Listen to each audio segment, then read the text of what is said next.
स्वागत है आपका न्यूज 36 लाइव में। आंकड़ा 36 का आइए आज बात करते हैं कुछ आंकड़ों की। आंकड़ों के लिहाज से भाजपा ने एक बड़ी छलांग मारी है। कांग्रेस की 12 सीटों की तुलना में उसने 77 सीटों की घोषणा कर दी है।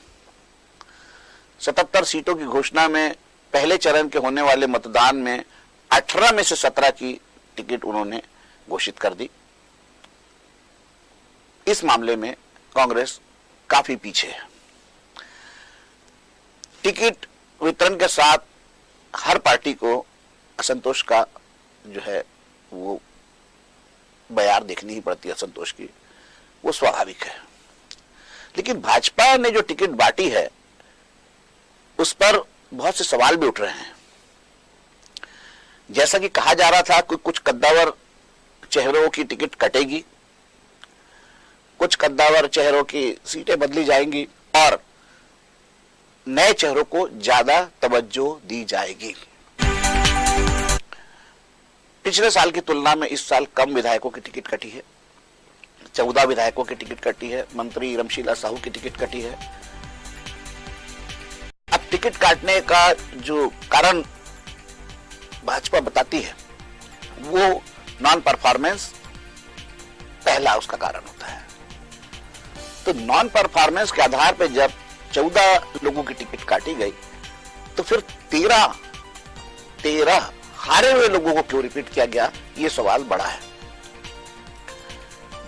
13 हारे हुए लोगों को टिकट देना ये हैरान कर देने वाला फैसला है भाजपा का। पिछली बार 19 में से उसके 12 विधायक जीत कर आए थे। इस बार भी उसने 14 सीटें काटी है और अभी जो है 13 सीटों का फैसला और होना बाकी है, जिसमें रायपुर की बहुप्रतीक्षित उत्तर की सीट जो है बाकी है। उस पर भी 10 एक लोग जो हैं हो सकता है अपनी टिकट बचाने में कामयाब हो, लेकिन 2-3 सीटें तो उसमें भी कटना तय माना जा रहा है। अब बात करते हैं भाजपा के जो चुनावी समीकरणों की। तो उन्होंने युवाओं को, महिलाओं को और जो सोशल इंजीनियरिंग है उसका बहुत ध्यान रखा है और सोच समझकर टिकट दी है। कोई भी पार्टी टिकट तो सोच समझकर ही देती है, लेकिन नतीजा जनता के हाथ में होता है। फैसला तो जनता बताएगी कि आप कहां चूके, आपकी सोशल इंजीनियरिंग में जो डिजाइन थी उसमें कहां कमी रह गई, ये आपके जो टिकट काटने के फैसले और हारे हुए को रिपीट करने में ये कहां आपसे चूक हुई। चुनाव जैसे जैसे करीब आ रहे हैं असंतोष की जो है आग वो भड़कती जा रही है। कांग्रेस में तो पहले से ही पैराशूट कैंडिडेट को लेकर बवाल मचा हुआ है। आज भाजपा में भी जो है वो टिकट वितरण को लेकर विरोध के स्वर उठने लग गए। कुछ जगह हंगामा हुआ। ये तो हर राजनीतिक पार्टी का अब स्वभाव होता जा रहा है और इस राजनीतिक बुराई से कोई भी पार्टी अपने आप को अछूता नहीं बता सकती।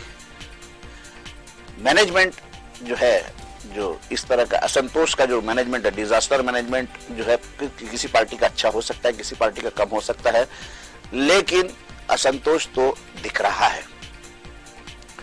पैराशूट कैंडिडेट बाहर से ही नहीं आ रहे हैं, कुछ जो शिफ्ट हो रहे हैं उसको भी पैराशूट कैंडिडेट माना जा रहा है। और कांग्रेस में तो खुद राहुल गांधी ने जब कहा था कि मैं किसी पैराशूट कैंडिडेट को आने नहीं दूंगा, पैराशूट की रस्सी खुद काट दूंगा, तो ऐसे में जो है उनके यहाँ भी पैराशूट कुछ इधर उधर मंडराने लगे हैं, उतरने की कोशिश में है, लेकिन नीचे लोग जो है वो है जो कि उसे उतरने नहीं दे रहे हैं। अब असंतोष जो है दोनों पार्टियों में दिख रहा है और दोनों ही पार्टियां एक दूसरे के असंतोष की नाव पर, एक दूसरे के असंतोष की जो है लहर पर सवार होकर चुनावी वैतरणी पार करने की आस लगाए हुए हैं। सवाल ये उठता है कि क्या किसी पार्टी के असंतोष के भरोसे कोई पार्टी चुनाव जीत सकती है, या फिर उसे अपने परफॉर्मेंस पर ज्यादा ध्यान देना होगा। बात करते हैं पहले चरण में होने वाले चुनावी क्षेत्र बस्तर की। बीजापुर में 2 दिन से मुठभेड़ चल रही थी। बीजापुर बहुत संवेदनशील क्षेत्र है और वहां पुलिस को और पैरामिलिट्री फोर्सेस को 3 नक्सलियों को ढेर करने में कामयाबी मिली है। चुनाव में बैलेट के मुकाबले ज्यादा मुस्तैद दिख रही है। नक्सलियों की हरकतें शुरू हो गई है। अब प्रशासन के पास जो है दोहरा दायित्व है उस इलाके में। एक तो मतदान शांतिपूर्ण संपन्न कराना और दूसरा बाहरी क्षेत्र में, जंगली क्षेत्र में नक्सलियों को ठिकाने लगाना। नक्सली जो है उसको कॉर्नर ऑफ करने में पैरामिलिट्री फोर्सेस और पुलिस बहुत सफल हुई है। उन्होंने बहुत लगातार आक्रामक रवैया अपनाकर जो है नक्सलियों को एक किनारे तो लगा दिया है, लेकिन नक्सली अपना अस्तित्व बचाए रखने के लिए वापस जो है फिर सक्रिय होते दिख रहे हैं। और ये चुनावी समय जो है उनके लिए बहुत ही महत्वपूर्ण होता है। यहाँ वो अपनी ताकत दिखाने से चूकते नहीं हैं। ऐसे में प्रशासन के पास, पुलिस के पास चौकन्ने रहने का पूरा जो है ख्याल रखना होगा। अब नक्सल क्षेत्र में तो पुलिस चौकन्नी है, लेकिन शहरी क्षेत्र में पुलिस क्या कर रही है इसका तो कोई बयान ही नहीं हो सकता। फिर एक ठगी हुई, ऑनलाइन ठगी हुई। इस बार ठगी का शिकार हुए चार्टर्ड अकाउंटेंट, अनपढ़ देहाती नहीं, चार्टर्ड अकाउंटेंट जो शेयर में मुनाफे के नाम पे 22 लाख गंवा चुके हैं। रोज कहीं ना कहीं ऑनलाइन ठगी हो रही है। इसके पहले जो है रकम दुगनी करने के नाम पर दुनिया भर की जो है कंपनियां यहाँ खोली, पैसा बटोरा उसने और आराम से चले गई। 2-3 साल के बाद दुर्भाग्य से कोई पकड़ाता है तो उसको लाकर यहाँ जमा कर देते हैं। लेकिन क्या उसकी गिरफ्तारी से जिनका पैसा डूबा है उसको राहत मिल पाती है?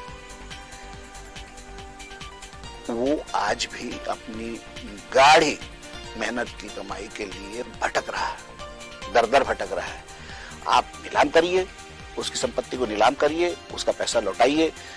गरीब लोगों से पैसा लूटा है छत्तीसगढ़ में बाहर की कंपनियों ने, और ये ठगी का सिलसिला आज भी जारी है। कहने को पुलिस हर चौक चौराहे पर जो है बैरिकेड्स लगाकर जो है तैनात है। हर आते जाते सभ्य परिवार की भी कार में झांक रहे हैं, डिक्की खोल रहे हैं।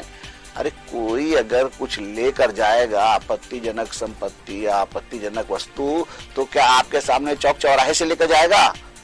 वहां ढूंढ रहे हैं लाइट के नीचे। चवन्नी आपकी गिरी है नाली में, आप ढूंढ रहे हो उसको लाइट के नीचे। ये हाल है शहरी पुलिस का। इसकी तो जितनी तारीफ की जाए कम ही लगती है। नमस्कार, कल फिर मिलेंगे आंकड़ा 36 का में नए विषयों पर अपनी राय के साथ। तब तक के लिए